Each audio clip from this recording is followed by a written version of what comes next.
Tere, meil on siis nüüd E-nädal. Võlukotis on E, mida sina pildi peal näed. Tead, siin taga on ka jutukene ja siis ma räägin sulle sellest, kuidas üks emu, vaata, emu Enori, ütle minuga kaasa, emu Enori ja elevant, tal oli sõber elevant Edur. Muudkui piilud siia taha ja räägid, kuidas emu Enori ja elevant Edur ja asetad need laua peale ja räägid seda lugu edasi. Ja kui lugu on lõpuni, siis mina olen tavaliselt meelde tuletanud. Mäletad, mis juhtus emu Enoriga ja elevandiga ja siis vaatate kõik need pildid üle, siis keerate pildid tagurpidi. Nii, kes see oli? Elevant, tubli, keerame järgmises see ja jätad laua peale. Ja viimasena, kõik on laua peal ja midagi jäi minu kätte. Mida ei ole? Mäletad sa, mida ei ole laua peal? Muidugi entsüklopeedia. Ja vanematega saab nii hästi rääkida. Mina see nädal ilusasti sain rääkida, et need kõik algavad mis tähega? E-tähega. Ja E-tähesalm. E on täitsa nagu kamm, ainult veidi hõredam. Teeme ühe korra veel. Nii et, ja kui lapsed muutuvad rahutuks, kuulge, tehke seda A-d. Jalad harkis tähel A, sest et tähtis täht on ta. Minu lapsed teadsid väga hästi, miks on A-täht tähtis. Sellepärast, et ta on kõige esimene tähestikus. Vaat kui targad lapsed mul olid ühes rühmas. Nii, kui täht on selge, tähesalm on ka ära tehtud, siis pilt ka jutustatud või ette loetud, siis hakkame mängima tähtedega loomad ja krõbinad. No see on meil tuntud mäng. Iga laps saab looma. Minul on, kuna meil said näod otsa, siis meil on jäänud, minul ja Liidial on tagumine osa, see on kobras. Nii, minul on kobras. See kobras võib süüa ainult õllkrõbinaid. Ja siis need lapsed otsivad, kus on õllkrõbinad ja annavad talle süüa. Ja kui on ära söödud, siis on neil ju kõht täis. Nii, aga siis nad ei lähe täna magama. Kõht on täis, nemad tahavad mängida. Ja nemad tahavad mängida, aga mis mänguasjaga, milliseid mänguasju me anname, siis kuula, vaata. Ma ütlen sinule, et meil on need Alias kaardid, kas väike komplekt, suur, ükskõik mis Alias pildid sul on.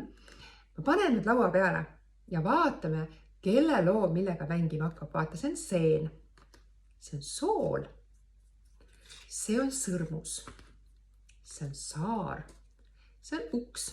Sa paned nad laua peale nii palju, kui lapsi on, võid ka topelt panna. Nüüd kuula, Marta, mina häälin ja sina võta see pilt laua pealt ja sellega hakkabki sinu loo mängima. Kuula. Saar, saar, saar. Nii, sinu kobras saab endale saare, vaata. Ja nii edasi, kuni kõik lapsed on saanud, siis te võite jutustada, mida nad saavad teha. Mõni on hästi naljakas. Mängu eesmärk on ju see, et nad kuuleksid häälimist ja saavad selle eeskuju ja oskavad ühel hetkel ise häälida.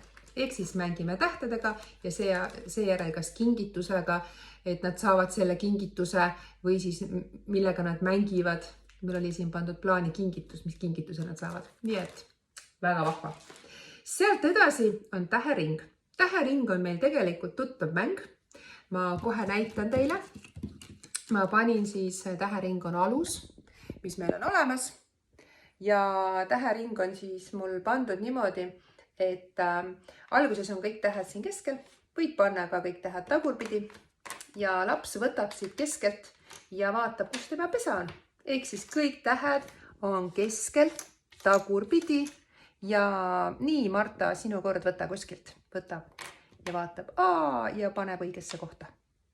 Ehk siis kõige esimene variant on selline. Siis me hakkame raskustaset järjest tõstma.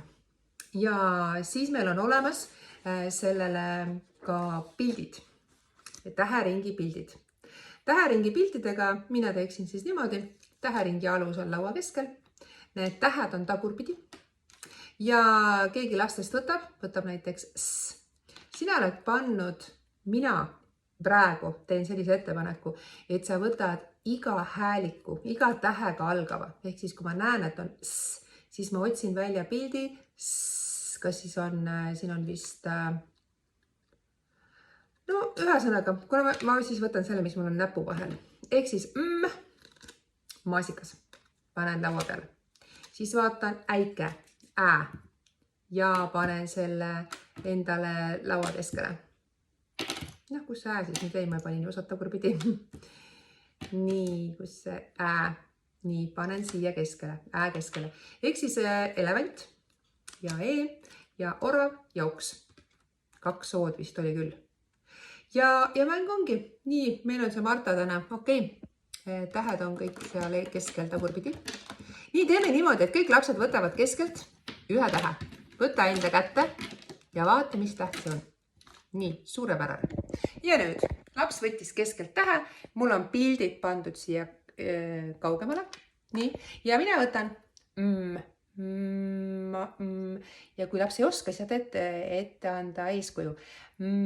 Maasikas, elevant. Kumb sobib?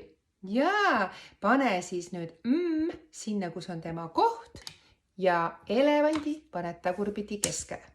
Ehk siis pildid siit laua äärest lähevad keskele tagurpidi ja kõik need tähed lähevad oma pessa.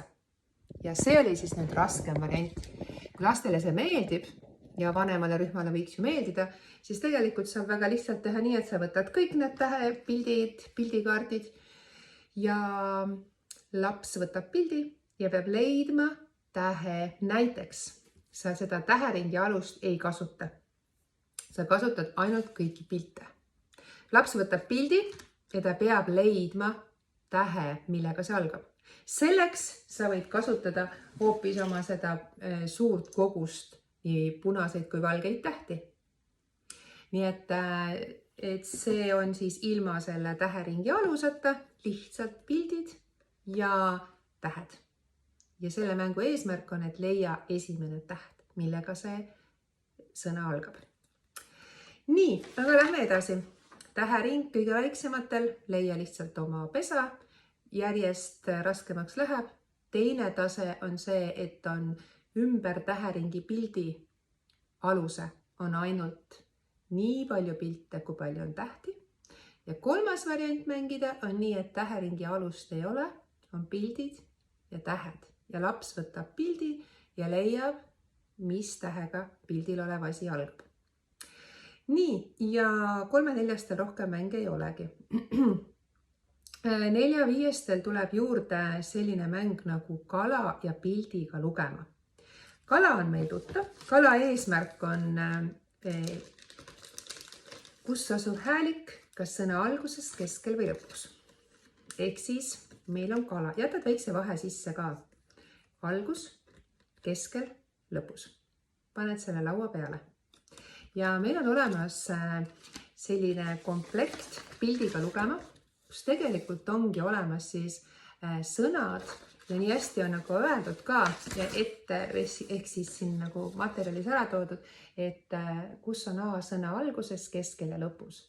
Ja selle kohta, see on lihtsalt materjali nii-öelda metoodika kaasas, aga meie kasutame siis ikkagi sellest komplektist neid pilte. Tegelikult meil peaksid need olema. Mina ei leidnud, mina tegin endale uue komplekti.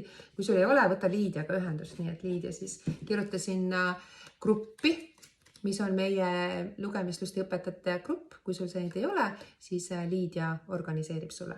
Ehk siis on sellised pildid. Ja sa leiad ka sellega ära, et sinna all on selline väikene abcdgt.com, ilmselt sealt on võetud. Ehk siis meil on 2 asja.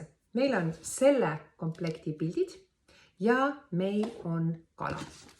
Kala on laua peal ja asetame ta siis laua peale. Ei ole ikka üldse hästi, aga ma teen siis nii. Nii. Ja Albert võtab. Nii. Elevant. Me otsime, kus on A. Elevant. Algab.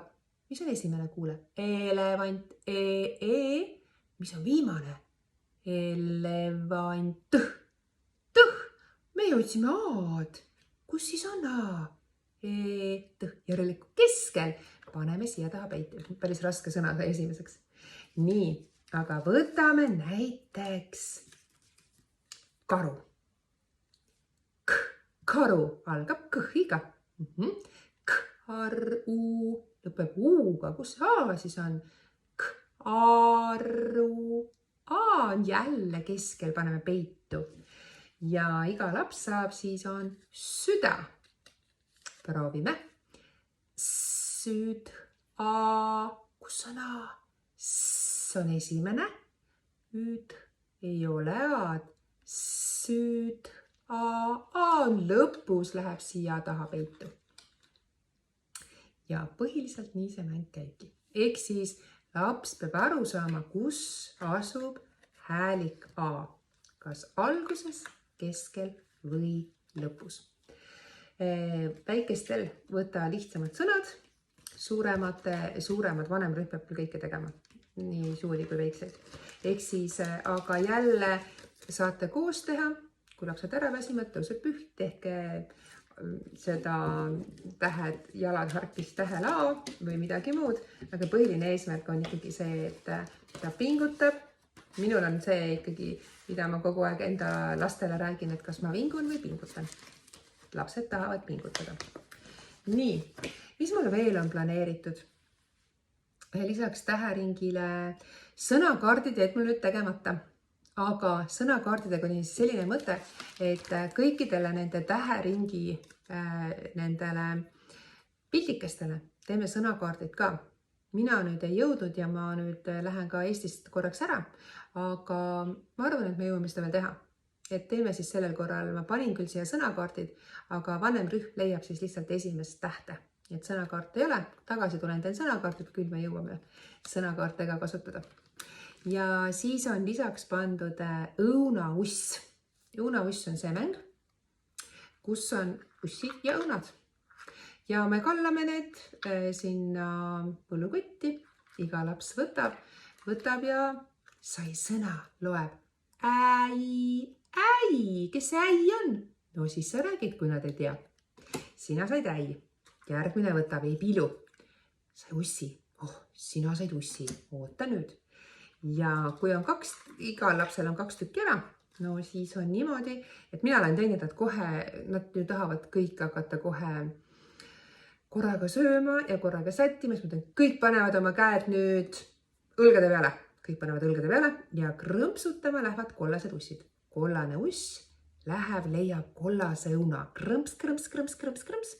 Kuna siit karbist on ju kõik pildikesed ja mänguosad on võlukotis, siis mina tavaliselt olen teinud nii, et see on nende kodu, nad krõmpsutavad ja toovad siia. Ehk siis kõik punased ussid krõmpsutama, aga ainult need saavad kasutada, kellel on punane uss, teised ei võta käsi ära õlgade pealt. Nii punane uss läheb krõmps, krõmps, krõmps, võtab punase õuna ja läheb, toob, näed, Matil oli punane õun ja toob selle krõmps, krõmps, krõmps siia oma pessa. Ehk siis lapsed loevad ja lapsed kuulevad, kuidas sina veerid ja saavad eeskuju ja saavad mõnusasti mängida. Lisamängudena tähelepanu täht ja bingo. Nii et toredat mängimist, lugemist, häälimist, häälike analüüsi ja varumänge võid ka võtta, aga minu arust on päris hästi tööle läinud. Kui muresid on, kirjutage mulle ja siis me lahendame need küsimused ära ja olge tublid. No tšau!